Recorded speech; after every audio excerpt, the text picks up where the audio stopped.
கிறிஸ்துவின் நாமத்தினால உங்கள் ஒவ்வொருவரையும் வாழ்த்துகிறேன். மீண்டும் ஒரு முறை அவருடைய மகிமையான இந்த சுவிசேஷத்தை உங்கள் மத்தியில பிரசங்கிக்கிறது. எனக்கு அது ஒரு ஒரு ஹாபி என்றே சொல்லலாம். அவ்வளவு தூரம் நான் என்ஜாய் பண்றேன். நீங்களும் கூட அ மனக்கண்கள் அதாவது ஒரு சந்தோஷத்தோட, ஒரு விடுதலையோட இந்த சுவிசேஷத்தை நீங்க கேளுங்க. இந்த வார்த்தை, இந்த சுவிசேஷம் தான் நமக்கு ஒளி. நம்முடைய முகங்கள்ல இதான் பிரகாசிக்கும். சுவிசேஷம் என்றாலே நற்செய்தி. அது இயேசு கிறிஸ்து பூமியில இருக்கிற ஒட்டுமொத்த அத்தனை மக்களுக்காகவும் சிலுவையில செய்து முடிச்ச காரியங்கள்லாம் சுவிசேஷம். சோ அத நாம கேட்கிறதற்கு நம்முடைய காதுகள் கொடுத்து வச்சிருக்கோம். சோ அத பேசுறதுக்கு என்னுடைய வாய் கொடுத்து வச்சிருக்கோம். அதே போல உங்கள் ஒவ்வொருவருக்கும் இயேசு கிறிஸ்து இந்த சுவிசேஷத்தை ஒவ்வொருவருக்கும் கொடுத்திருக்கிறார். நீங்களும் பேசணும். அவருடைய வார்த்தையை பேசணும். அவருடைய சுவிசேஷத்தை, நற்செய்தியை பேசணும். இயேசு கிறிஸ்துனுடைய அன்பு பிரசங்கிக்கப்படணும். அவருடைய நற்செய்தி என்றால் அவரிடத்துல இந்த புறப்பட்ட அன்பு, அவருடைய கிருபை, ரைட்? கிருபையின் சுவிசேஷம் என்று சொல்லப்படுது. சோ இந்த அன்பை ஒருவர் கேட்டுத்தான் மனம் திரும்பும். இயேசு கிறிஸ்து அங்கே நரகத்தை குறித்து பயந்து நீங்களும் மனம் திரும்புறதல்ல. அது வேதாகமத்துல சொல்லப்பட்ட மனம் திரும்புதல் அல்ல. இயேசு கிறிஸ்துனுடைய சிலுவையில அவர் அவர் வெளிப்படுத்தின அன்பு, ஆமென். அந்த அன்பைத்தான் ஜனங்கள் அறியணும். அந்த அன்பு நாங்க அறிஞ்சு அந்த அன்பினால கிரியை செய்கிற விசுவாசம் தான் கடவுளுடைய பார்வையில அது வெளியேற பெற்றது. சோ இந்த அன்பை, அவருடைய கிருபையை ஒரு மனுஷன் அறியல, சுவிசேஷத்தின் மூலமா அறியல என்று சொன்னா எப்படி அவர்கள் விசுவாசிப்பார்கள்? விசுவாசம் என்றது அது அவருடைய வார்த்தையிலிருந்து தான் வருது. சோ நரகத்தை பயப்படுத்தி, அல்லது வரப்போற கோபாக்கினையை பயப்படுத்தி, அல்லது வரப்போற காரியங்களை பயன்படுத்தி, அல்லது கொரோனாவை பயன்படுத்தி, அல்லது உலகத்தில் இருக்கிற பிரச்சனைகளை பயன்படுத்தி நீங்களும் இயேசு கிறிஸ்துவை பிரசங்கிக்க முடியாது. அல்லது இன்னொருவர் தேவைக்காக, தன்னுடைய உலகத்துக்குரிய தேவைக்காக நீங்களும் சுவிசேஷத்தை சொல்ல முடியாது. இயேசு கிறிஸ்துவனுடைய அன்பு, கடவுளுடைய அன்பு, ஒரு மனுஷன் கடவுளுடைய அன்பை அறிந்து அந்த அன்புக்கு அவர் திரும்புற பொழுதுதான். எப்படி இளைய குமார், நீங்க பைபிள்ல 2 குமாரர்களை குறித்து பேசப்பட்டுச்சு. இயேசு கிறிஸ்து ஓமையா சொன்ன, உங்களுக்கு தெரியும். அதுல 2 குமார்கள் இருந்தார்கள்னு சொன்ன. அப்ப 2 குமாரன்லையும் ஸ்டோரி இருக்கு. நீங்க பாத்தீங்கன்னா இளையகுமாரன் தான் கூடுதலா எல்லாரும் கவனிப்பார். ஆனா அங்க 2 குமாரர்களையும் பேசுறார். இளையகுமாரனையும் பேசுறார், மற்ற மூத்த குமாரனையும் பேசுறார். இளையகுமாரன் அவன் தூர தேசத்துக்கு போய், அதாவது தகப்பனுடைய ஆஸ்திகள் எல்லாத்தையும் எடுத்து தகப்பனை விட்டு போய், பிறகு அங்கே அவன் கஷ்டப்பட்டு எல்லாத்தையும் இழந்து பின்னர் தகப்பனுடைய அன்பை உணர்ந்துதான் அவன் திரும்புறான். தகப்பன் என்ன தண்டிக்க போறார், அப்பா என்ன கொலை செய்ய போறார், இல்ல அப்பா என்ன ஆக்கினைக்குள்ள தீக்க போறாருன்னு சொல்லி அவன் மனம் திரும்பின. கடவுளுடைய, அதாவது தகப்பனுடைய அன்பை பார்த்துத்தான் அவன் மனம் திரும்புறான். இதுதான் அந்த அந்த உவமையில வெளிப்படுது. அது மட்டுமல்ல, மூத்த குமாரனை குறிச்சும் வெளிப்பாடு இருக்கு. சோ அதில் என்னுடைய சப்ஜெக்ட் இயேசு கிறிஸ்துவனுடைய அன்பை மனுஷர்கள் புரியணும். எவ்வளவு தூரம் கடவுள் மனுஷனுக்காகவே சகலதையும் சிருஷ்ட, எவ்வளவு தூரம் கடவுள் மனுஷனோட உறவை வைக்கணும், மனுஷனுடைய உறவும் மனுஷனும் தானும் ஒன்றாக இணையணும். சோ இந்த உறவு, இந்த அன்பு, இதைத்தான் மனுஷர் புரிஞ்சுள்ளோம். சோ அதனாலதான் நான் இன்றைக்கு நித்திய ஜீவனை குறித்து உங்களோட பேச போறேன். நான் முன்னமே உங்களுக்கு சொல்லியிருந்தேன், நித்திய ஜீவன் குறித்து நான் உங்களோட பேசுவேன். இந்த நித்திய ஜீவன் என்றது உலகத்துல எந்த ஒரு ரிலிஜியஸ்லையும் பேசப்படாத ஒரு சப்ஜெக்ட். இட்டர்னல் லைஃப், நெருங்கிய உறவு, இன்டிமேசி ரிலேஷன்ஷிப். சோ இது பைபிள்ல மட்டும்தான் அவருடைய சத்திய புத்தகத்துல, அதாவது இயேசு கிறிஸ்து இந்த பூமிக்கு வந்த பிறகுதான் இந்த காரியம் பேசப்படுது. சோ உலகத்தில் இருக்கிற மற்ற வேதங்கள் எல்லாத்தையும் நான் நான் பிழையென்று சொல்லல. ஆனா எல்லா வேதங்களும் இப்படி ஒருவர் வருவார் என்றது சொல்லப்பட்டிருக்கு. அது உங்களுக்கு தெரியாட்டிக்கும் நான் கற்றுக்கொண்ட விஷயம். இயேசு கிறிஸ்து தான் பிதாவிடத்திலிருந்து அவதாரம் எடுத்தார். சோ அது என்னத்துக்கு எடுத்தார் என்பதுதான் நம்முடைய கேள்வி. சோ இங்க நீங்க யோவான் 3ஆம் அதிகாரத்தை பாருங்க. இயேசு கிறிஸ்து ஏன் இந்த பூமிக்கு வந்தார்? அநேகர் சொல்லக்கூடும் பாவங்களை மன்னிக்க. எஸ், உண்மைதான். இது நாம பெற்றுக்கொண்ட ஆசீர்வாதத்தினுடைய ஒரு பகுதி, பாவ மன்னிப்பு. அல்லது நாம பரலோகம் போறதுக்கு, அதுவும் நாம பெற்றுக்கொண்ட ஆசீர்வாதத்துல ஒரு பகுதி.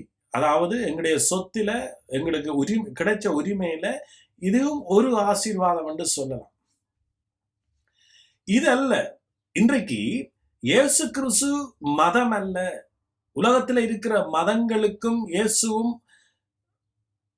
வெகு தூரம், அல்லது கடவுள் மதம் அல்ல என்றதுக்கு ஒரே ஒரு சப்ஜெக்டை நான் பிரசங்கிக்கணும், நான் சுவிசேஷத்தை அறிவிக்கணும் என்று சொன்னா இந்த நித்திய ஜீவன் தான்.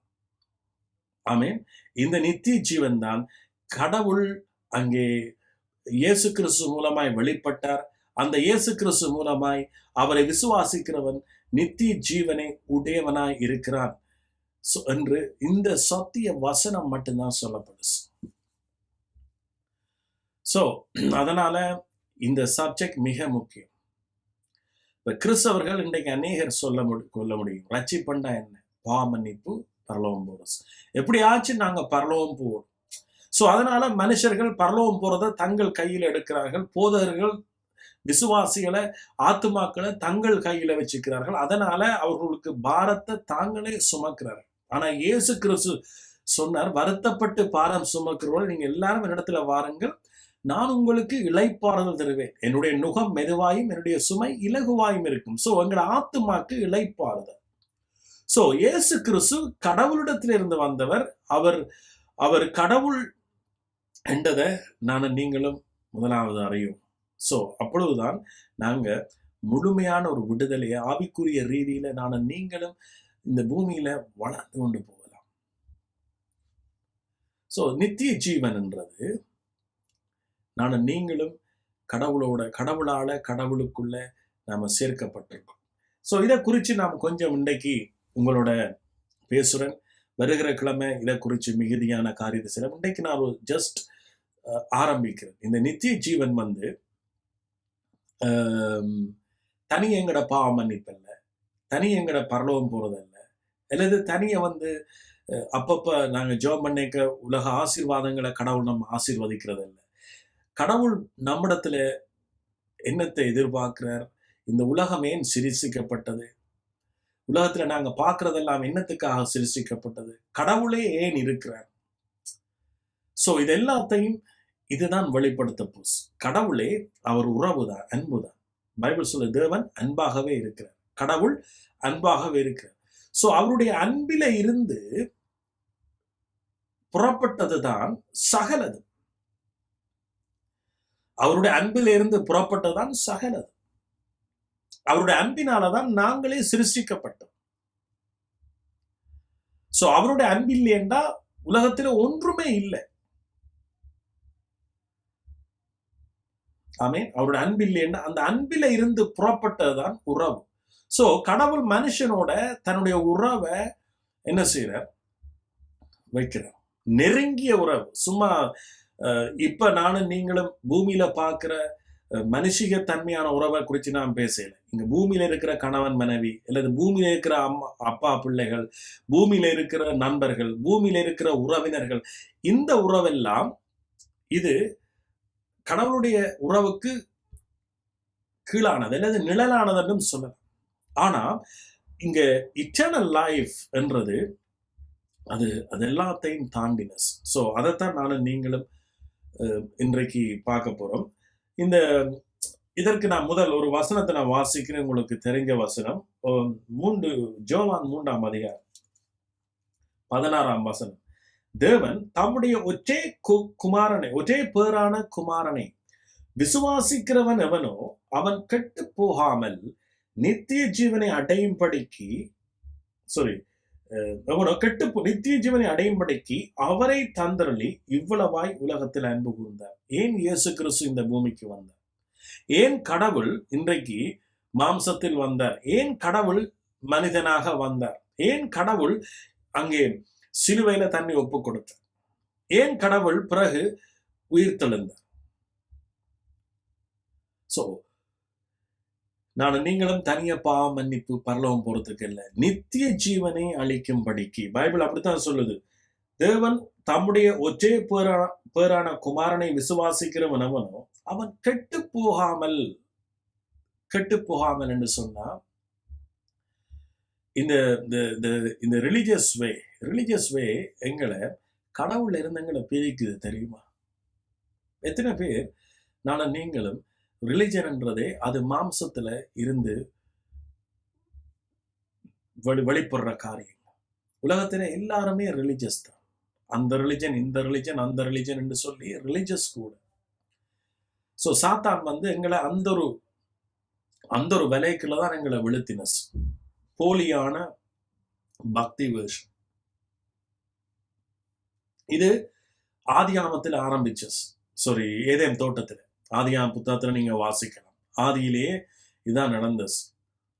சோ அந்த ஆதாமுக்கு என்ன, அந்த ஆதாமுக்கும் ஏவாளுக்கும் கடவுளுடைய அன்பில அவர்களுடைய விசுவாசம் இருக்கல. கடவுள் ஏற்கனவே அவர்களுக்குரிய சகலதையும் படைச்சார் என்று அங்கு எழுதப்பட்டிருக்கு. அதன் பின்னர் தான் இவர்கள் நன்மை தீமை அறிகிறதினால் அங்கே தேவனை போல் ஆகிறதற்கு இவர்கள் தங்களுடைய முயற்சி எடுக்கிறார்கள். இதுதான் அந்த ரிலிஜன். சோ ஆண்டவர் செய்து முடிச்சதுல இவர்களால இளைப்பாற முடியல. கடவுளுடைய அன்பை இவர்கள் கீழ்ப்படியல. அவருடைய விசுவாசத்துக்கு இவர்கள், அவருடைய செய்து முடிச்ச காரியங்களுக்கு இவர்கள் கீழ்ப்படியல. சோ இதனாலதான் பாவம் வந்தது. கீழ்ப்படியாமையினால், அவர்களுடைய கீழ்ப்படியாமையினால் பாவம் வந்தது. அங்கே ஜீவ விருட்சம் இருந்தது. ஆண்டவர் சொன்னார், நீங்க சகல கனிகளையும் புசிக்கவே புசிக்கலாம். தோட்டத்தின் நடுவில் ஜீவ விருட்சம் இருந்தது. ஆனா இவர்கள் நன்மை தீமை அறிகிறதான் சூஸ் பண்ணினார். சோ அதனாலதான் இன்றைக்கு பாவம் மனுஷகுலத்துக்கு வந்தது. சோ அந்த பாவம் தான் ரிலிஜியஸ் என்றதை நீங்க எடுத்துக்கொள்ளுங்க. சுயநீதி, கீழ்ப்படியாம சுயநீதி. சோ அப்ப இயேசு கிறிஸ்துவும் கூட இந்த பூமியில பிறக்க அங்கே ஜூதர்கள் மத்தியில தான் ஊழியம் செய்தார். நியாயப்பிரமாணத்துக்கு கீழ்ப்பட்டவர்களுக்கு ஊழியம் செய்தார். அவருடைய வாழ்க்கையிலையும் சுயநீதி தான், நன்மை தீமை விருட்சத்தில் இருந்துதான் அவர்களும் அங்கே தங்களுடைய வாழ்க்கையை நடத்தினார். சோ இந்த மத்தியில தான் இயேசு கிறிஸ்து சொல்லுகிறார், நான் நித்திய ஜீவன், என்னை விசுவாசிக்கிறவனுக்கு நான் நித்திய ஜீவன், கடவுளோட அந்த நெருங்கிய உறவை கொடுக்க போறேன். மனுக்குலமும் அங்கே பரலோகம் பூலோகம் ஒன்றாக இணைய கடவுளும் மனுஷனும் இணைய போறாங்க. ஆதாமும் ஏவாளும் அந்த உறவை இழந்துட்டார். ஆதியிலே மனுஷன் இழந்துட்டான். கடவுளுடைய அன்பை மனுஷன் இழந்துட்டார். கடவுளாலே அல்ல, இயேசு கிறிஸ்துவால அல்ல அவர்கள் இழந்தது, சாத்தானுடைய வஞ்சனையினால இழந்துட்டார். சோ கடவுளுடைய அன்பை அவர்கள் புரிய முடியலாம் போயிட்டு. மாம்சத்தினால கடவுளுடைய அன்பை நீங்க புரிய முடியாது. மாம்சத்தினால என்ன செய்யலாம்? கடவுளுடைய அன்பை நீங்க சம்பாதிக்கலாம். எப்படி இந்த பூமியில மனுஷருடைய அன்பை சம்பாதிக்கிறோமோ அப்படியே இன்றைக்கு மாம்சத்துல நடக்கிற கிறிஸ்தவர்களும் அல்லது மாம்சத்துல நடக்கிற மற்ற மதத்தவர்களும் கடவுளை தங்களுடைய கிரியைகளூடாக, தங்களுடைய அன்பினூடாக அல்லது தங்களுடைய காரியங்களூடாக கடவுளை தேடுகிறபடினால கடவுளை அவர்களால் கண்டுபிடிக்க முடியல. சோ இதுதான் அங்கே பழைய உடன்படிக்கையில நடந்தது. இயேசு கிறிஸ்து இந்த பூமியில பிறக்க ஜூதர்கள் இதைத்தான் செய்தார். பரிசேயர்கள், சதுசேயர்கள் என்று சொல்லப்படுது.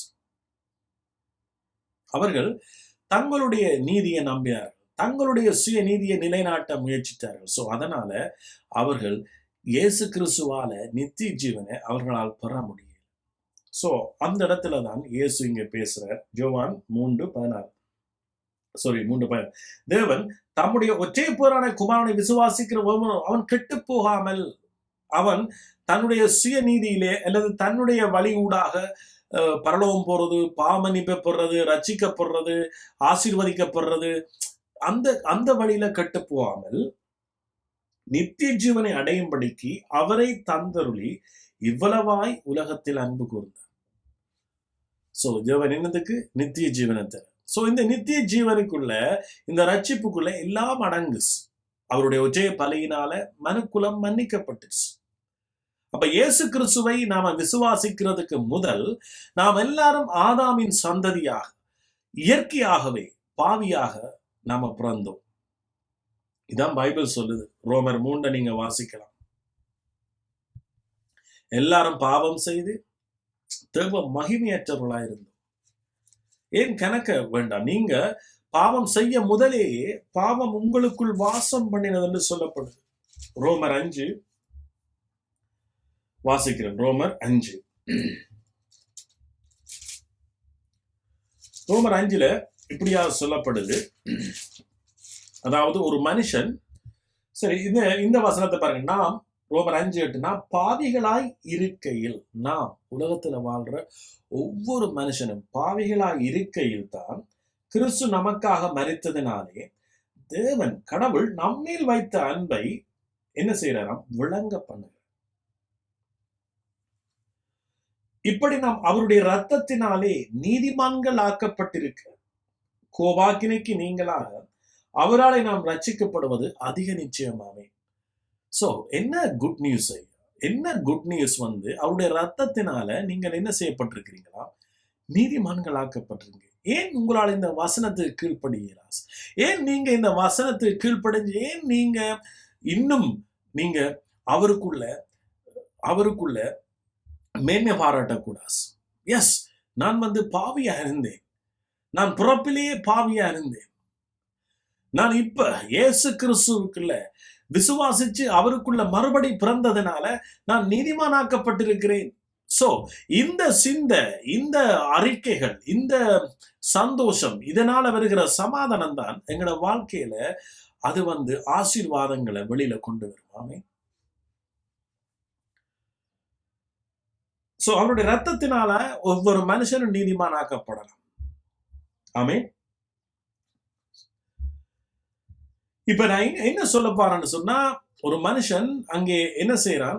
இயேசு கிறிஸ்துவிடத்துல அவன் விசுவாசத்தை வைக்க முதல் அவன் பாவியா இருக்கிறான். அவன் பிறவியில பாவியா இருக்கிறான். அதான் இயேசு கிறிஸ்து பிறவியிலேயே குருடரா இருந்தவர்களை சுகப்படுத்தினார், பிறவியிலேயே சப்பானியா இருந்தவரை சுகப்படுத்தினார், மரித்தவனை உயிர்ப்பித்தார். சோ இயேசு கிறிஸ்து செய்த அற்புதங்கள் எல்லாம் பிறவியில வந்த காரியங்கள், அல்லது ஒரு இயற்கைக்கு அப்பாற்பட்ட ஒரு காரியங்கள், ஒரு மனுஷனால செய்ய முடியாது. எந்த ஒரு மனுஷனாலையும் செய்ய முடியாத ஒரு அற்புதத்தை தான் இயேசு செய்தார். சோ அவ்வளவு தூரம் நானும் நீங்களும் அங்கே பிறவியில பாவியாக பிறந்திருக்கிறோம். ஏனென்றால் நாங்க ஆதாமின் வித்து, நாம ஆதாமின் சந்ததி. சோ இந்த ஆதாமின் வித்து, ஆதாமின் சந்ததியில தான் என்ன உண்டாயிடுச்சு? நம்முடைய வாழ்க்கையில பாவம், சாபம், மரணம் உண்டாயிடுச்சு. இதை நீங்க புரிஞ்சு கொள்ளுங்க. என்னன்னு சொன்னா நாம சந்ததி மாற்றப்படும், நாம கிறிஸ்துவின் சந்ததிக்கு போயிடும். ஆபிராம அவர் முன்குறிச்சதே, அங்கே ஆபிராம் ஊடாக என்ன செய்யப்படணுமா? தேசங்கள் ஆசீர்வதிக்கப்படும். அந்த ஆபிரகாம் அங்கே இயேசு கிறிஸ்துவுக்கு முன்னடையாளமானது.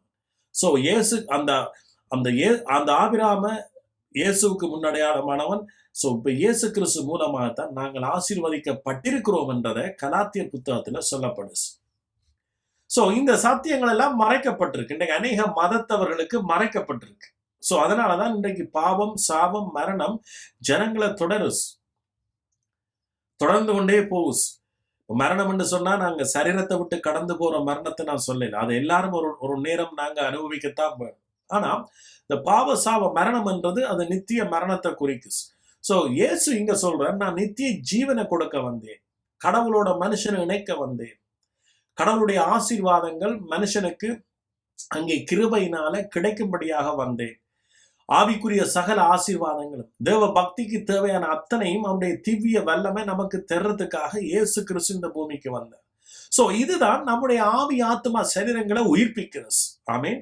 சோ இதுல நீங்க எவ்வளவு தூரம் சந்தோஷப்படுறீங்க, இந்த வார்த்தை எவ்வளவு தூரம் நீங்க உங்களுக்குள்ள கிரகிக்கிறீங்களோ அவ்வளவு தூரம் நீங்க கிறிஸ்துவனுடைய கடவுளுடைய ஆசீர்வாதத்தை நீங்க என்ன செய்றீங்க, அனுபவிக்கிறீங்க. ஆமென். சோ ஐ திங்க் நீங்க சந்தோஷமா இருப்பீங்க. இந்த வார்த்தையை கேட்கிறதே உங்களுக்கு நீங்க கொடுத்து வச்சவர்கள். ஆமென். 13வது வசனம் பாருங்க. 12 வாசிக்கிறேன். இப்படி ஒற்றைய மனுஷனாலே பாவமும் பாவத்தினாலே மரணமும் உலகத்திலே பிரவேசித்தது போலவும் எல்லா மனுஷரும் பாவம் செய்தபடியால் மரணம் எல்லாருக்கும் வந்தது போலவும் இதுவும் ஆயிற்று. நியாயப்பிரமாணம் கொடுக்கப்படுவதற்கு முன்னும் பாவம் உலகத்தில் இருந்தது. நியாயப்பிரமாணம் இல்லாதிருந்தால் பாவம் எண்ணப்பட மாட்டாஸ். சட்டத்திட்டம் இல்லை என்றா பாவம் எண்ணப்படாஸ். அப்ப சட்டத்திட்டம் கொடுக்கப்படுவதற்கு முன்னமும் ஆதாம் ஊடாக பாவம் மனுஷனுக்குள்ள கடத்தப்பட்டுள்ளான் இருந்தது. சட்டத்திட்டம் மோசே ஊடாக நியாயப்பிரமாணம் கொடுக்கப்பட்டது. இதை செய்யக்கூடாது என்றது சட்டம் வந்த பிறகுதான் பாவம் வலுப்பெற்றதான். பாவம் கற்பனையினால சமயம் பெற்று அது நம்ம என்ன செய்தச்சா ஆக்கினைக்குள்ளாக தீர்த்ததாம். சோ அப்ப இயேசு கிறிஸ்து இந்த பூமியில விசுவாசிக்கிறவர்களுக்கு அவர் என்ன செய்யறாராம், ஜீவனை கொடுக்கிறார். அப்ப இயேசு கிறிஸ்துவ விசுவாசிக்காட்டிக்கு நாங்க சட்ட திட்டங்களினால் நாங்கள் என்ன செய்யறோம், ஆக்கினைக்குள்ளாக தீர்க்கப்படுகிறோம். சோ அப்ப என்ன இங்க நான் சொல்றேன்னு சொன்னா, பாவம் செய்யாதவர்களை ஆண்டு கொண்டு பாவம் என்ன செய்ததாம், பாவம் செய்யாதவர்களை ஆண்டு கொண்டது என்று சொல்லப்படுது. 14வது வசனத்தை பாருங்க. அப்படி இருந்தும் மரணமானது ஆதாம் முதல் மோசே வரைக்கும் ஆதாமின் மீறுதலுக்கு ஒப்பாய் பாவம் செய்யாதவர்களை ஆண்டு கொண்டு அந்த ஆதாம் பின்பு வந்தவருக்கு முன் அடையாளமானவர். சோ அந்த ஆதாம் பின்பு வந்தவருக்கு, யார் பின்பு வந்தவர், இயேசு கிறிஸ்து. அப்ப இயேசு கிறிஸ்து பிந்தி வந்த கடைசி ஆதாம் என்றதை 1 கொரிந்தியர் 15 நாங்க வாசிக்கிறோம்.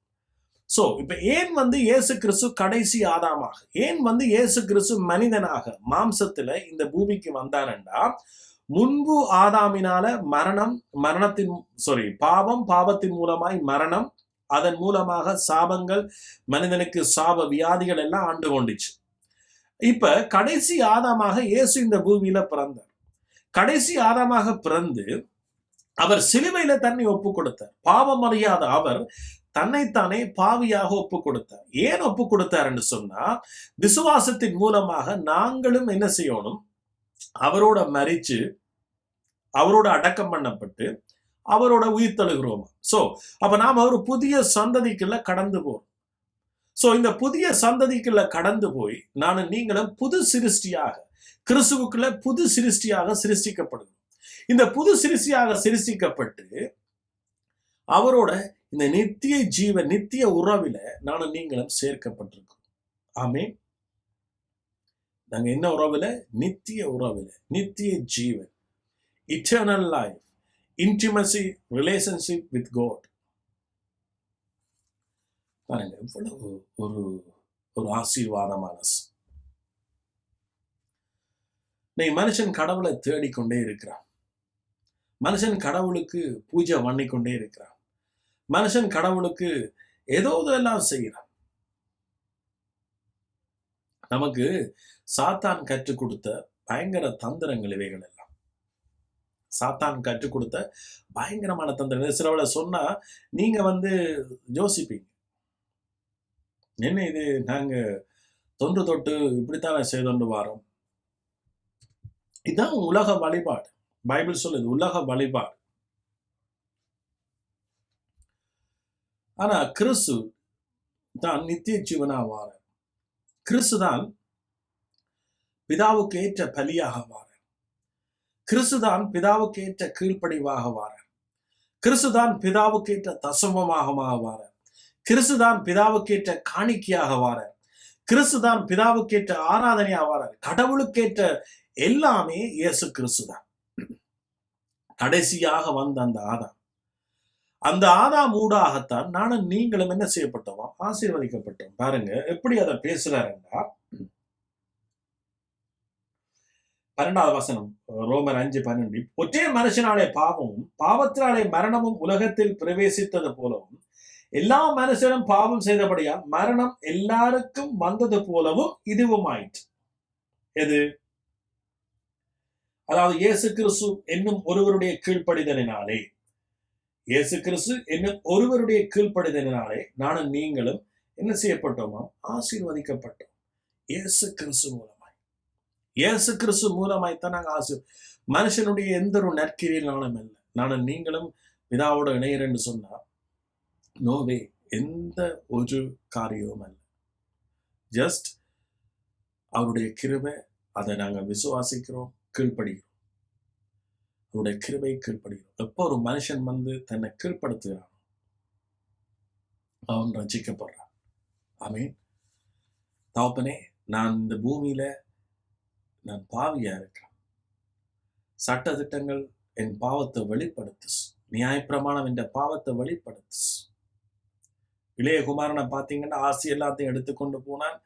போய் ஒரு டைம்ல உணர்றான், நோ, எவ்வளவு ஆஸ்தி இருந்தும் அல்லது எவ்வளவு நம்முடைய மாம்சத்துல பலம் இருந்தும் நாங்க என்னதான் மாம்சத்துக்கு உரியவர்களா, எப்படிப்பட்ட எந்த கோத்திரம் குலம் அல்லது எதுவா இருந்தாலும் நோ, ஒன்றும் நம்ம ரட்சிக்காசு. கிறிஸ்து தான் நமக்காக வந்த இயேசு கிறிஸ்து தான். அவர்தான் என்னுடைய நீதி, அவர்தான் என்னுடைய பரிசுத்தம், அவர்தான் என்னுடைய ஞானம், அவர்தான் என்னுடைய மீட்பு, அவர்தான் என்னுடைய மன்னிப்பென்று சொல்லி எப்போ ஒரு மனுஷன் உணர்கிறானோ, எப்போ ஒரு மனுஷன் தன்னை தாழ்த்துகிறானோ, எப்போ ஒரு மனுஷன் தன்னை கீழ்ப்படுத்துகிறானோ, அதுதான் அவனுடைய ரட்சிப்பு.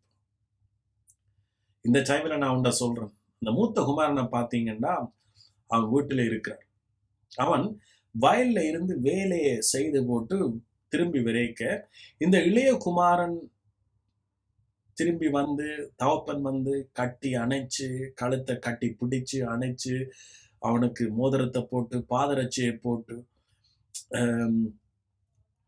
அவனுக்கு ஒரு கொளுத்த கண்டை அடியுங்கன்னு சொல்லி அந்த தகப்பன் பாருங்க, அந்த தகப்பனுடைய ஆனந்த சந்தோஷத்தை அது எல்லாருக்கும் தெரிகிற அளவுக்கு அவனுடைய சந்தோஷம். அப்ப மூத்த தகப்பன் திரும்பி வாரான்.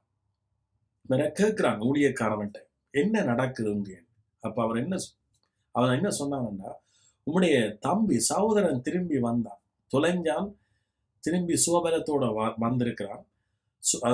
அதுவும் பாருங்க, சுகபலத்தோட வாரான், சுகபலத்தோட வந்திருக்கிறான். அவங்களுடைய அப்பா வந்து சந்தோஷத்துல ஆட்டை அடிச்சு அவர் ஒரு பெரிய விருந்தே செய்கிறாருன்னு சொல்லி. அப்ப இவனுக்கு பயங்கர கோபம் வந்துச்சு. பயங்கர கோபம் வந்த உடனே அவன் சொல்றான், தகப்பன சொல்றான், அவனுக்கு வீட்டுக்குள்ள வரவே மனம் இல்லை. அப்ப அவன் சொல்றான், நான் இவ்வளவுக்கு வீட்டுல கசப்புறேன், எனக்கு ஒரு நாள் நீ கன்றுக்குட்டி அடிக்கலையே, எனக்கு ஒரு நாளும் கன்றுக்குட்டியில கொளுத்த ஆடு அடிக்கலையே, எனக்கு ஒரு நாளும் விருந்து நீங்க செய்யலையே. இவனுடைய மனப்பான்மை என்று சொன்னா, இவன் தகப்பனுடைய அன்பை இவன் புரியல. இன்றைக்கு அநேகர் பரிசேயர் சதுசேயருக்குத்தான் அவர் இந்த ரகசியத்தை சொல்ற. நீங்க அந்த அதிகாரத்தை வாசிச்சா தான் தெரியும் எந்த சந்தர்ப்பத்துல இந்த ஓமையை பயன்படுத்தினார். மேல சொல்ற, என்ன ஒருவனுக்கு 100 ஆடுகள் இருக்கு, ஒரு மேய்ப்பனுக்கு 100 ஆடு இருக்கு. ஒரு ஆட்டை காணேன்னு சொன்னா 99 விட்டு அவன் ஒன்றை தேடி தேடுறதுக்காக 99 விட்டு போக மாட்டானோ. அடுத்த சொல்ற, ஒரு 10 வெள்ளிக்காசு உடையவள் ஒரு வெள்ளிக்காசை துளைத்தா அதை விளக்கை கொளுத்தி பெருக்கி அந்த வெள்ளிக்காசை தேடாமல் இருப்பாளோ. பரிசேயர் சதுசேயர் மத்தியில தான் இந்த காரியத்தை பேசுறார். சோ அவர் அந்த ஊமையா சொல்றார் என்னன்னு சொன்னா, இவங்க என்னத்தை குற்றப்படுத்தினவர்கள்னு சொன்னா, இவர் பாவிகளோடும் ஆயக்காரரோடும் போய் என்ன செய்யறாராம்? சாப்பிடுறாராம், ஐக்கியப்படுறாராம். பரிசேயர் சதுசேயர் அப்படி குற்றப்படுத்தினார்கள். ஏன்னா பரிசேயர் சதுசேயர்கள் வந்து அவர்கள் மற்றவர்களை பாவியாகவும் தங்களை நீதிமான்களாகவும் நினைச்சவர்கள். சோ அப்ப இயேசு கிறிஸ்து ஆயக்காரரோடும் பாவிகளோடும் உட்கார்ந்து சாப்பிட்டாருன்னு சொல்லப்படுது, ஐக்கியத்தை கொண்டு வந்தார். சோ அந்த நேரத்துல தான் இயேசு இந்த உவமையை சொல்றார். நீங்க லூக்கா 15 படிச்சீங்கன்னு சொன்னா உங்களுக்கு தெரியும். சோ அப்ப என்னத்தை நான் சொல்ல வரேன்னு சொன்னா, அப்ப இவர் இந்த கதை ஊடாக இந்த மூத்த குமாரனை இந்த பரிசேயர் சதுசேயர்கள் அல்லது நியாயப்பிரமாணத்துக்கு கீழே வாழ்ந்தவர்களுக்கு ஒப்புடுறார். என்ன இவன் தகப்பனுடைய அன்பை உணர்ந்து திரும்ப வாரான். அவன் தெரியும் ஆண்டவர் என்ன மன்னிச்சு என்னை ஏற்றுக்கொள்வார் என்று சொல்லி, தன்னுடைய தகப்பன் தன்னை மன்னிச்சு ஏற்றுக்கொள்வார். ஆண்டவர் பாவிகளையும் ஆயக்காரரையும் தான் அவரை ரட்சிக்க வந்தார். மனம் திரும்ப அவசியம் இல்லாத நீதிமான்களை ரட்சிக்கவர் வரேன். இன்றைக்கு உலகத்தில் இருக்கிறவர்கள் மனம் திரும்ப அவசியம் இல்லாத நீதிமான்கள் அல்லது தகப்பனோட தங்களுடைய கிரியலினால ஆசீர்வாதத்தை பெற நினைக்கிறவர். சோ இந்த மூத்த மகன் அவன் வயல்ல வேலை செய்து தகப்பனுக்கு எப்பவும் ஊழியம் செய்து கொண்டிருந்த மனுஷன். அவன் அவன்ல ஆண்டவர் பிரியப்படையில பெருசா. அவன் சொன்னான், ஓ உனக்கு இருக்கிறதெல்லாம் என்னிடத்தில் இருக்கிறதெல்லாம் உனக்குத்தானே என்ற மாதிரி. அப்ப இவன் தன்னுடைய கிரியலினால சம்பாதிச்சவன் தான் மூத்த மகன். அநேகர் இந்த மூத்த மகனை குறித்து பேசுவது. ஆனா இளையவன் என்ன செய்யறான்னு சொன்னா, ஆசிரியர் எல்லாத்தையும் தொலைச்சு அவன் எல்லாத்தையும் உணர்ந்து மனம் திரும்புறான். சோ யார் உண்மையாக யார் மனம் திரும்புவார்கள் என்று சொன்னா, அதாவது நாங்க பாவியா இருக்கிறோம், எங்களுடைய எந்த ஒரு ஆஸ்திகளினாலும் நாங்க ரட்சிக்கப்பட முடியாது. எங்களுடைய பலத்தினாலும் நாம ரட்சிக்கப்பட முடியாது. நாம கடவுளுக்கு ஊழியம் செய்யறதுனாலயோ அல்லது கடவுளுக்கு எது செய்யறதுனாலயோ நாம ரட்சிக்கப்பட முடியாது.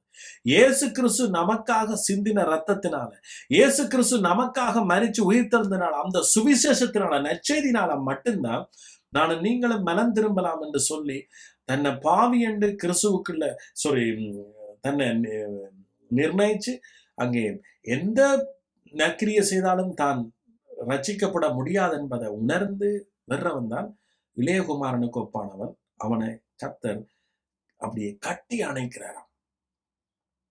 நான் எவ்வளவு சாட்சி கேட்டேன். நான் கொடுத்து எவ்வளவு மூத்த மகனுக்கு ஏற்ற ஒரு ஊழியத்தை நான் செய்தேன். ஆனா எப்ப நாங்க ரியலாக நாங்க புறவிலேயே நாங்க பாவியா இருக்கிறோம், ஆனாலும் நாங்க நற்கிரியலை செய்கிறோம், ஆனாலும் நாங்க பலத்த கிரியலை செய்கிறோம், அதன் மூலமாக இயேசு திருப்திப்படல, கடவுள் திருப்திப்படலை. இயேசு நமக்காக செய்து முடிச்சது ஒரு மனுஷன் ஏற்றுக்கொள்ளிருக்கிறான், அவன் உண்மையாக கிறிஸ்துவுக்குள்ள இணைகிறான், நித்திய ஜீவனை பெறான்ன்றதை நீங்க புரிஞ்சு விடணும். ஆமே. சோ அப்ப நித்திய ஜீவன் என்றா என்ன? நித்திய ஜீவன் என்றது கடவுளோட நீங்க ஒன்றாக இந்த பூமியிலேயே இங்கே நடக்கு. இதைத்தான் நாம் வெற கிழமை நான் உங்களோட பேசப்போம். ஆமே. நித்திய ஜீவன் என்றது பரலோகத்துல போய் நீங்க பெறதல்ல, இங்கே இந்த பூமியிலேயே நீங்க கிறிஸ்துவோட கடவுளோட ஒற்றை ஆவியாக நீங்க இணைறி. ஆமே. நித்திய ஜீவன் என்றா என்ன? ஒன்று ஏன் இயேசு கிறிஸ்து வந்தார்? ஒன்று நமக்கு நித்திய ஜீவனை தரும்படி, அல்லது நீங்கள் நித்திய ஜீவனை அடையும்படிக்கு. வசனம் டிரெக்டா சொல்லு. ஜோவான் 3:16 டிரெக்டா சொல்லு. நீங்களும் நித்திய ஜீவனை அடையும்படிக்கு அவர் தன்னுடைய குமாரனை தந்து உலகத்தில் அன்பு கூர்ந்தார். நித்திய ஜீவனை அடையும்படி. நித்திய ஜீவன் என்ற என்ன? அடுத்தது ஒரே ஆவி ரிலேஷன்ஷிப், இன்டிமசி ரிலேஷன்ஷிப். ஆமே. இங்கேயே பெறுறோம். சோ அதனால ஒருத்தன் மரிச்ச பிறகு மோட்சம் போறதுக்கு நாங்க ஜெபம் பண்ண தேவையில்லை. ஒருத்தன் செத்த பிறகு ஈமை கிரியை செய்ய வேண்டிய அவசியம் இல்லை. என்ன கிறிஸ்தவர்களும் அநேக பாசர்களும் ஈமை கிரியை செய்வார்கள். ஒருத்தன் சரீர மரணம் முடிஞ்ச பிறகு அதன் பிறகு நாம ஜெபம் பண்ணி ஈமை கிரியை செய்த எந்த ஒரு பிரயோசனமும் இல்லை. இன்னைக்கு எத்தனையோ கிறிஸ்தவர்கள் இந்த பூமியில நித்திய ஜீவன் அனுபவிக்காம, இந்த பூமியில பரலோக வாழ்க்கை அனுபவிக்காம போயிட்டார்கள். ஏன்னா அங்க போய்த்தான் அவர்கள் பெற போறார்கள். ஏன்னா இது அவர்கள் மாம்சத்திலே இருந்திருக்கிறார்கள். இந்த மற்ற ரிலிஜனுக்கும் நமக்கும் என்ன வித்தியாசம்? இந்த நித்திய ஜீவன் ஒன்றுதான். நீங்களும் அங்கே இயேசு கடவுள், அவர் மதம் அல்ல என்றதை நீங்களும் இந்த நித்திய ஜீவனோடாத்தான் பிரதிபலிக்கலாம். ஆமென். சோ நீங்களும் மன்னிக்கப்பட்டு பரிசுத்தமாக்கப்பட்டு நீதிமானாக்க கிறிஸ்துவோட ஒற்றையாவியா அணைக்கப்பட்டோம். இதுதான் நித்திய ஜீவன். இந்த உறவுல நாங்க வளரணும். ஆமே. இந்த உலர்வுல நீங்க வளர்றதுதான் ஆவிக்குரிய வாழ்க்கை. அப்பொழுது நீங்க என்ன செய்வீங்க? மத கட்டுக்கள், மற்றது மாம்சத்துல நடக்கிறது எல்லாத்துலயும் நீங்க என்ன செய்யுங்க? இருந்து விடுதலை ஆயிருவீங்க. நீங்க you have eternal life. Bible சொல்லுது, நீங்க நீங்க நித்திய ஜீவனை உடையவராக இருக்கிறீங்க. யோவான் 3க்கு நான் திரும்ப போறேன். யோவான் 3. இந்த யோவான் 3:16 அதுக்கு முதல் தான் நிக்கதேமை சந்திக்கிறார். அதை நான் போன கிழமை பேசியிருந்தேன். மாம்சத்தினால் பிறப்பது மாம்சமா இருக்கு. அதாவது நாங்க இந்த பூமிக்குரிய பிறப்பு அது பூமியா இருக்கு. ஆனா ஆவியினால் பிறப்பது ஆவியா இருக்கு. சோ ஆவினால எப்படி பிறக்கலாம்ன்றதை நான் சொல்லியிருந்தேன். நான் நீங்களும் விசுவாசித்து இயேசு கிறிஸ்துவை விசுவாசிக்கிற பொழுது நாங்க பிறக்கிறோம். ஸோ இந்த பூமியில நாம ஆதாமூடாக பிறக்க பாவியா இருக்கிறோம். ஸோ கடவுளோட இணைக்கப்படாதவர்களா இருக்கிறோம். வெளிப்பிரகாரமாக கடவுளை தேடின மொழிய உட்பிரகாரமாக நானும் நீங்களும் கடவுளோட இணைக்கப்படுகிறோம். ஆமீன். இதுக்குத்தான் இயேசு வந்தார். அதனால உலகத்தில் இருக்கிற எல்லா மக்களும் இயேசு கிறிஸ்துவை விசுவாசிக்க வேண்டும். அப்பொழுதுதான் நாங்க கடவுளோட இணையலாம். இன்னைக்கு அநேகர் கடவுள இயேசுதான் கடவுள், இவர்தான் கடவுளை தன்னோட இணைக்க வந்தவர்ன்னு அறியாம அவர்கள் கடவுளை தேடுறார். ஸோ நீங்க இதை அறிஞ்சிட்டீங்கன்னு சொன்னா உங்களோட வாழ்க்கை மாறிடும். அடுத்த வசனம் சொல்றார், ஆவியினால் பிறப்பது ஆவியா இருக்கும். காற்றை குறிச்சு பேச, காற்று எங்க துவங்குது எங்க முடியுதுன்னு யாருக்குன்னு தெரியாது. அது எப்படி வீசுது யாரும் கண்ணால கண்டதும் இல்லை. இதே போலதான் தேவனால் பிறந்தவர்களும் ஆவியினால் பிறந்தவர்களும் இருப்பார்கள். நித்திய ஜீவனை உடையவர்களும் இருப்பார்கள். எப்படி? காற்றை போல. சோ காற்றை பார்த்தீங்கன்னா கண்ணுக்கே தெரியாது. ஆனா காற்று இல்லை என்று சொன்னா மனுஷன் ஜீவிக்கவே முடியாது. ஆமென். காற்று எங்க வீசுது, எங்க போகுது, எங்க வருது, அதை என்ன செய்யுது, அது எப்படி வடிவம், ஒன்றுமே ஒருவருக்கும் தெரியாது. அதே போலதான் தேவனுடைய ஆவி, நமக்குள்ள இருக்கிற ஆவியை யாரும் கண்டதில்லை. தேவனுடைய ஆவியை யாரும் கண்டதில்லை. சோ அப்ப தேவனால பிறந்தவனும் பாருங்க இப்படித்தான் இருப்பான். அவன் அவன் அவன் ஜபிக்கிறதும் தெரியாது, அவன் துதிக்கிறதும் தெரியாது, 4 பேருக்கு நன்மை செய்யறதும் தெரியாது. அவனுக்குள்ள நித்திய ஜீவன் இருக்கிறதையும் மற்றவர்களும் கண்டுபிடிக்க முடியாது. ஏன்னா அவன் அவ்வளவு தூரம் கடவுளோட அவன் ஒற்றை ஆவியாக இணைக்கப்பட்டான். அவன் பர்சனல் ரிலேஷன்ஷிப்ல கடவுளோட இருக்கிறான், தனிப்பட்ட உறவுல இருக்கிறான். சோ அவன் வெளியில அவன் அவன் அவன் சத்தமே தெரியாது, அவன் ஜபிக்கிறதும் தெரியாது, அவன் மற்றவர்களுக்காக ஜெபம் பண்றதும் தெரியாது, ஒன்றுமே தெரியாது. காரணம் அவன் ஆவியில பிறந்திருக்கிறான். சோ கிருபையினால அவன் பெற்றிருக்கிறான். ஆமீன். அவன் பெருமை பாராட்ட அவனிடத்துல ஒன்றும் இல்லை. நானும் நீங்களும் பெருமை பாராட்ட ஒன்றும் இல்லை. மனுஷன் பெருமை பாராட்ட ஒன்றுமே இல்லை. நாங்க சிருஷ்டிக்கப்பட்டது கடவுளால, அவர் மூலமாக தேடி திரும்ப கண்டுபிடிக்கப்பட்டிருக்கிறோம். நானும் நீங்களுமே ஒன்றை துளைச்சா அதை தேடாம இருப்போமோ? அதுதான் ஓமையா நான் இப்ப சொல்லி காட்டினேனே. ஒன்றை நாம துளைச்சா எப்படியாச்சும் நாம தேடி கண்டுபிடிப்போம். ஆனா கடவுள் பாருங்க, மனுஷனை துளைச்சார். தன்னாலையா துளைச்சார்? இல்ல. நம்மளால நாமளே ஏதேனும் தோட்டத்தை விட்டு வெளியில போகணும். அப்படித்தான் பைபிள் சொல்லுது. ஆதாம் ஏவாள் அங்கே சாத்தான் மூலமாக வஞ்சிக்கப்பட்டு நன்மை தீமை அறிகிற விருட்சத்திலிருந்து புசித்து தங்களை தாங்களே நிர்வாணியாக குற்றப்படுத்தி கடவுளோடு அவர்களால உறவு கொள்ள முடியாம தாங்களே என்ன செய்தார்கள்? வெளியில போனார். தேவன் தான் அவர்களை என்ன செய்றார்? பிறகு அவர்களை அனுப்புறார். காரணம் இவர்கள் தங்களை தாங்களே குற்றப்படுத்துறார்கள். கடவுள் அவர்கள்ட்ட உறவுக்கு விரைக்கல. இவர்கள் என்ன சொன்னார்கள்? நாங்க நிர்வாணி, நாங்க பாவி, ஒருவர் குற்றப்படுத்தினார்கள். சோ அதனால இவர்கள் கடவுளுடைய ஆவியோட நிக்கலாம், அவர்களே போறார். இப்ப இயேசு கிறிஸ்து எங்களை என்ன செய்யறாராம்? மறுபடி நித்திய ஜீவனை நமக்குள்ள தர்றார். ஆதாம் இழந்ததை, ஏதேன் தோட்டத்தில் இழந்ததை இப்ப இயேசு கிறிஸ்து இப்ப அந்த நித்திய ஜீவனை நமக்கு தந்திருக்கிறார். கிறிஸ்து தான் அந்த நித்திய ஜீவன். ஆமென். சோ இப்ப நானும் நீங்களும் இப்ப என்ன செய்யறோம்? அவருடைய ஜீவன்ல இருந்து புசிக்கிறோம், கிறிஸ்துவத்துல இருந்து புசிக்கிறோம். அதான் இயேசு சொல்ற, என் ரத்தத்தையும் என் சரீரத்தையும் பானம் பண்ணாதவன் என்னுடையவன் அல்ல. சோ அந்த உடன்படிக்கையை குறிச்சு சொல்ற, அந்த நித்திய ஜீவனை குறிச்சு சொல்ற, அந்த உறவை குறிச்சு சொல்ற. அப்ப எத்தனை பேர் நீங்க விசுவாசத்தின் மூலமாக இயேசு கிறிஸ்துவுக்குள்ள அந்த உறவுக்குள்ள வந்திருக்கிறீங்க? ஆமென். சோ இது மிக முக்கியம். சோ அப்ப தேவனால் பிறந்தவனும் காற்றை போலதான். அவனுக்கு தொடக்கம் முடிவு ஒன்றுமே இல்லை. அவன் கடவுளோட நித்தியமாக அந்த தனிப்பட்ட உறவில நித்தியமாக அழிவில்லாத உறவாக அவன் இருக்க போறான். ஆமென். சோ இது மிக மிக முக்கியம். ரிலிஜியஸ கட்டுக்களை உடைக்கிற சத்தியம் இது. அதாவது நீங்க நீங்க மாம்சத்துல நடக்காம இருக்கிறதுக்கு உடைக்கிற கட்டுக்கள் இது. ஸோ உங்களோட ஆசீர்வாதம் உங்களுக்குள்ள இருந்து வெளியில வர்றதுக்குரிய சத்தியம் இது. அதனால வருகிற குழமை நாம் மிகுதி அடுத்த பகுதியாக நான் நித்திய ஜீவனை குறித்து இன்னும் கன காரியம் இருக்கு நாங்க கற்றுக்கொள்வோம். ஸோ முதலாவது நீங்க புரிஞ்சு கொள்ளுங்க, இன்னைக்கு நித்திய ஜீவன் என்றது பரலோகத்துல போய் பெறதில்ல. ரட்சிப்புன்றது இங்கேயே, நித்திய ஜீவன் நமக்கு இங்கேயே இதுக்குள்ளே ஆரம்பிக்கிறது. கடவுளோட நாம் ஆரம்பிக்கிறோம், அவருடைய ராஜ்யத்தில் இணைக்கப்பட்டிருக்கிறோம். ஆமேன். ஸோ தனிய பாவ மன்னிப்பு இல்லை, நித்திய ஜீவனுக்குள்ள பாவ மன்னிப்பு நமக்கு ஒரு ஆசீர்வாதமாக. பரலோகம் அங்க போய் இயேசுவை பார்க்கறது அது ஒரு ஆசீர்வாதம். நித்திய ஜீவன்ன்றது இட்டர்னல் ஜேர்னி நமக்குள்ள, அதாவது நித்திய உறவு பிரயாணம் இங்கே கடவுளோட நமக்குள்ள ஆரம்பிக்குது. ஆமேன். இதை மறந்துறாங்க. இது அடிப்படையில தான் உங்களுடைய ஜெபங்கள், உங்களுடைய துதிகள் எல்லாமே இருக்கும். ஆமேன்.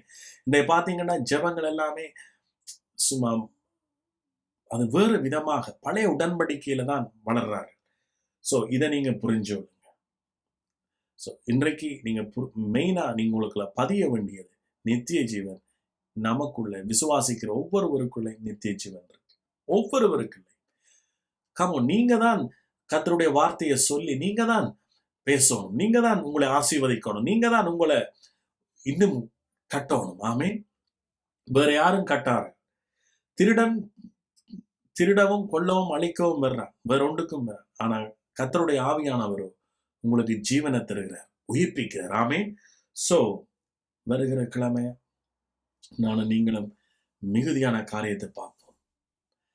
இவ்வளவு தூரம் நீங்க கர்த்தரை நீங்க என்ஜாய் பண்ண போறீங்க, ஆராதிக்க போறீங்க கடவுளை. ஆமேன். அவருடைய அன்பை எவ்வளவு பாருங்க, அவருடைய அன்பை சொல்லி முடியாது, அவருடைய கிருபையை சொல்லி முடியாது.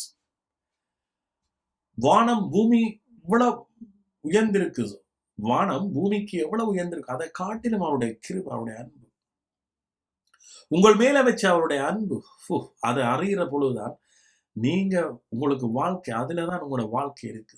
ஆமேன். கடவுளுடைய அன்பை மதங்கள் போதிக்காஸ். மதங்கள் டிஐஒய், ரிலிஜனுக்கு சொல்லுவாங்க DIY, do it your self.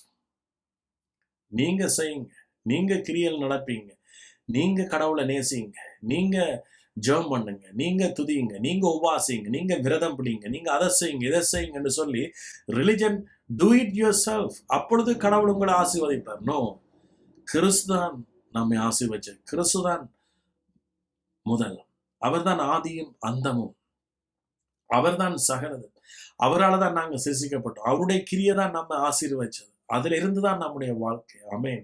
So இதுதான் நித்திய ஜீவன், அந்த உறவு. அவருடைய அன்பை அறிகிற அறிவில நீங்க வளருங்க. ஆமேன். அவருடைய அன்பை அறிகிற அறிவில நீங்க பெருகுங்க, மற்றவர்களுக்கு சொல்லுங்க. கட்டப்பட்டவர்களை விடுதலை ஆகுங்க, கட்டப்பட்ட ஜெபங்களை செய்யறவர்களை இந்த விடுதலை ஆக்குங்க, கட்டப்பட்ட துதிகளை செய்யறவர்களை விடுதலை ஆகுங்க, கட்டப்பட்ட ஊழியம் செய்யறவர்களை விடுதலை ஆக்குங்க, கட்டப்பட்ட சிந்தை கட்டப்பட்ட அறிவில் இருக்கிறவரை விடுதலை ஆகுங்க. புதிய உடன்படிக்கை நித்திய ஜீவனை ஜனங்களுக்கு போதியுங்க. அப்பொழுது அவர்கள் விடுதலை ஆவார்கள், அப்பொழுது அவர்கள் விடுதலையோடு கர்த்தரை நன்றி செலுத்துவார்கள். ஆமேன். ஆமேன். ஸோ இயேசு கிறிஸ்துவனுடைய நித்திய ஜீவன் உங்களுக்குள்ள இருக்குது, அவருடைய ஆசீர்வாதம் சகலதும் உங்களுக்குள்ள இருக்கு. கிறிஸ்துவனுடைய சிலுவை வழி ஊடாக வந்த ஆசீர்வாதம். இப்ப நீங்க முன்னே நான் சொன்னது போல இங்க ஆதாமுடைய சந்ததி இல்லை, நீங்க கிறிஸ்துவனுடைய சந்ததி, ஆசீர்வதிக்கப்பட்ட சந்ததி. கடவுள் கிறிஸ்துவண்டா கடவுள். ஆமீன். மற்ற மதத்தவர்கள் நீங்க நினைக்க கூடாது கிறிஸ்டியனுக்கு மட்டுமன்று. நோ, நீங்கள் எல்லாரும் போற்றுகிற உங்க கடவுள் அவர் மூலமாக அவதாரம் எடுத்து அவர் மூலமாக எங்களோட பாவங்களையும் சாபங்களையும் நீக்கி மரணத்தை எல்லாம் நீக்கி இப்ப நமக்குள்ள ஆவியாக வந்திருக்கிறவர் தான் அந்த கடவுள், நீங்கள் வணங்குகிற கடவுள். ஆமேன். சோ தொடர்ந்து என்னோட பிரயாணம் பண்ணுங்க. வருகிற கிழமை மீதியான காரியங்களை பார்க்கலாம். அது மட்டும் உங்களிடத்திலிருந்து நான் இன்றைக்கு விடைபெறுகிறேன். கிறிஸ்துவனுடைய ஆவி, அவருடைய